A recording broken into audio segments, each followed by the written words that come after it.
For the other side of the debate, we spoke with John Lott, president of the Crime Prevention Research Centre and author of the forthcoming The War on Guns. He questions why the measures were introduced in the first place.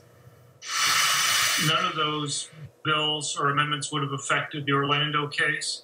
None of them would have stopped a single mass public shooting had they been in place during the entire Obama administration or even, decades before that. So I understand the desire for people to try to do something, but let's try to do something that actually is related to the attacks that we see happen. And the one thing that's common in these cases, time after time, is that they keep occurring in places where people aren't allowed to defend themselves. Whether it's the Orlando case or San Bernardino or others, and it just seems like that should be the issue that we talk about. So what are you proposing when you say that? What I'm proposing is rules that would get rid of a lot of these gun-free zones. You have in Orlando, Florida is only one of 10 states that ban people being able to go and take permanent concealed handguns in areas that serve alcohol like that.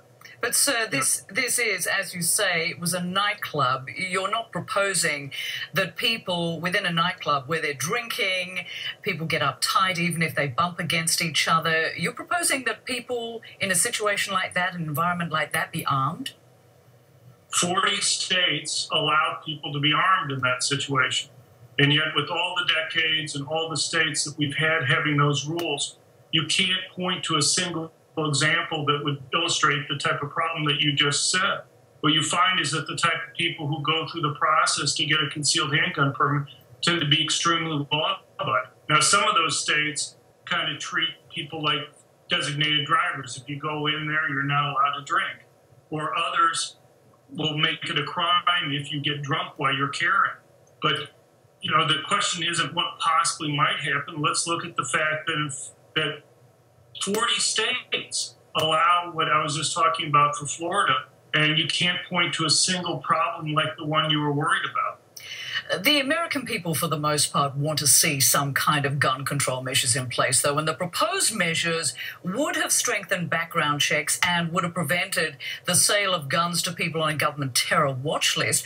Why do you have a problem with that? What is wrong with having more comprehensive background checks to make sure the person who has that gun is stable or doesn't have any intentions to create some form of terror as a result of having and owning that gun? Right. Well, there are two different types of laws. First of all, I just point out that there's not one mass public shooting that you can point to that would have been stopped by those laws being in place. But the other thing is that we need to fix the problems with the current background check system before we go and expand it. I'll give you a simple example. The late Senator Ted Kennedy, there were 5 times when he was stopped from flying because he had a name similar to somebody that was on the no-fly list. Would you count that as 5 times we stopped a terrorist from flying? Presumably not. I mean, it's one thing to stop somebody who's a felon from buying a gun. It's another thing to stop somebody who is a name similar to a felon from buying a gun. And there's no reason why we should have virtually everybody who gets stopped being the wrong person. John Lott, thank you so much for talking with us and sharing your viewpoint. We appreciate it. Thank you.